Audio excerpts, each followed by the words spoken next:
We've made it to the end of another year for Wizard101, and I like to do these recap videos and then kind of look and speculate at what updates we might get next year. So for 2022, I feel like Wiz did have its ups and downs, but overall I feel like it was pretty positive. Like, we got a new world launch, we got decent amount of updates, they had an influx of players from various incidents and also different promotions and stuff. I'm on the game right now, a couple days after Christmas, and there are 3 realms that are full. I'm in one of the lower population realms, but currently 3 are full on just a random, and this is basically Christmas break though, so it's not really random.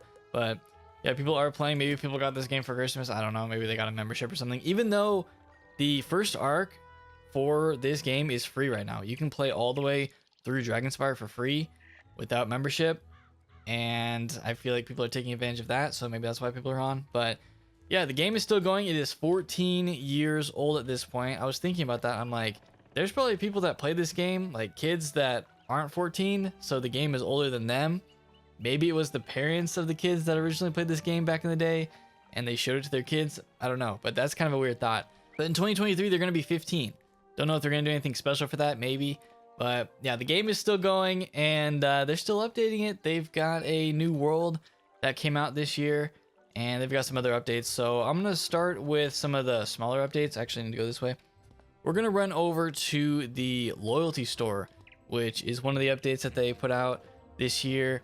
So they add this genie over here in the shopping district, and you can use your loyalty tokens that you get for maintaining a membership, and you can use them to buy exclusive items. You can buy packs. There's some packs that they put in here early, so this is the only way to buy it before it actually is released.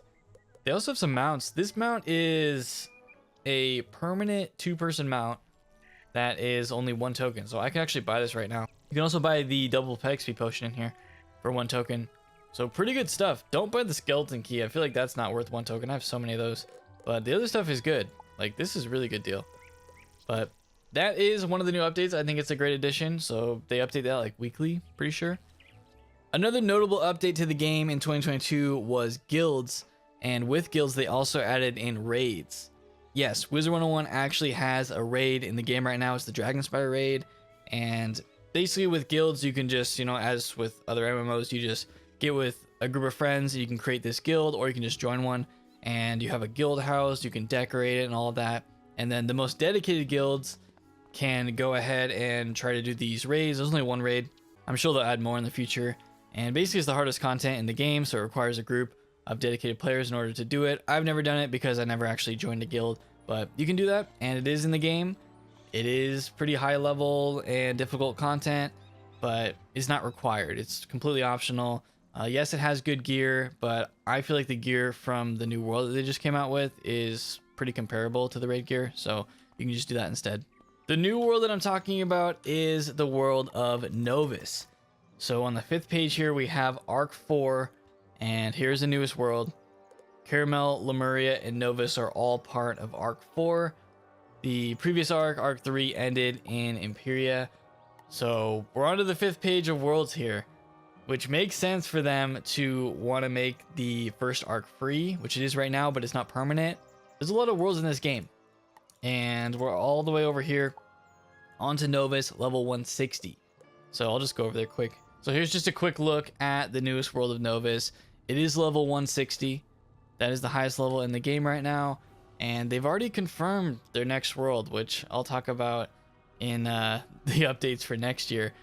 With the addition of Novus, they also added in a new Archmastery pip system. Basically, it's just school pips. So on your deck, you click this little symbol here, and you can choose what school pip you want to get every turn. In PvE, you get this 100% of the time. So every turn, if I have life selected, I'm going to get a life pip. What's the point of these pips? Well, there are new spells that require these specific school pips. This one requires a storm pip. I have a new spell that requires a life pip. This is the newest spell in the game. True Strike requires 3 regular pips and then 1 life pip. So that's why I have that selected. If I were to put that in, that's how you cast it. They did add a bunch of weird things with the lore spells. So if you remember farming for lore spells, they probably changed that up a lot for your school. And honestly, some of these I haven't even looked at myself. Like, look what they did to Queen Calypso. This is not what it used to be. And they've kind of been making different spell element paths where you can upgrade your spell to do crazy things. Like, look at some of this. There's a lot of text for just Thunder Snake. So that's a very brief look at some of the updates that they put out in 2022. I want to go ahead and look at some of the things that I think we're going to see in 2023 from Wizard101. Some of it is confirmed, some of it is just speculation. But for the first thing that I'm going to show you guys, this one is 100% confirmed. So we're going to go over to the Arcanum, and keep in mind, this is definitely a spoiler. So if you have not played through Novus and completed it, or you just don't want to know what happens at the end, then probably skip ahead a little bit, maybe like a minute or two, because this is a spoiler for the end of Novus. Since I'm level 160, this is what happens at the end of the world. You basically go in here, talk to Xander, and then suddenly you have this guy that spawns in here and talks to you. So this is Santiago, and we saw him in Mirage. Basically, he just left and never came back. Well, however many worlds later, he finally returns to us, and he confirms that the next world is going to be Wallaroo, which is cool because that is the world that Xander is from. Will Wallaroo be the last world of Arc 4? I don't know that. I don't even know if KingsIsle knows that yet. Maybe they're going to try to wrap it up, but they've had longer arcs before where they have multiple worlds, like a lot of worlds in the arc, especially in the beginning of the game where they have like 5 worlds or something like that. We will see if they continue. I don't know.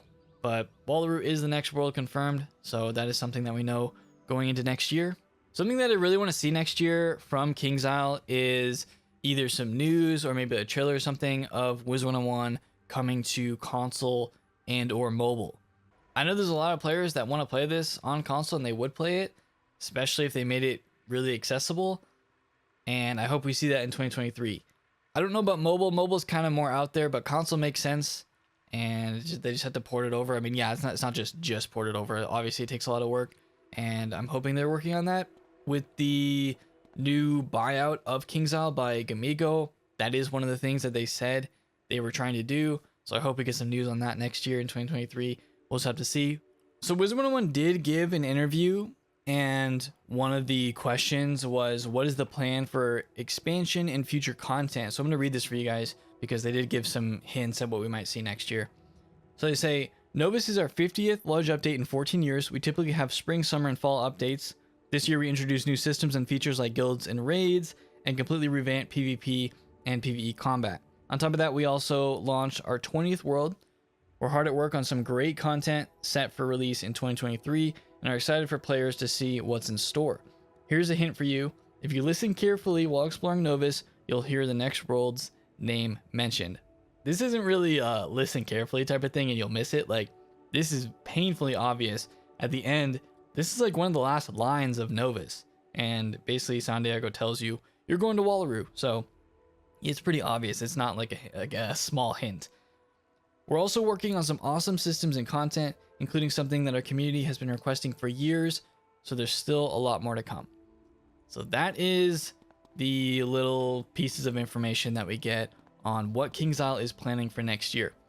So at the end there, they say that they're working on something that's been highly requested for years. It's a new system, and one of the things that it could be is a new set of dyeable options. They want to add a color wheel. Basically, you can choose by hex value. I don't know if they'll show the hex value in game, but basically you can choose what color you want by an actual color wheel and make it whatever color you want for your character.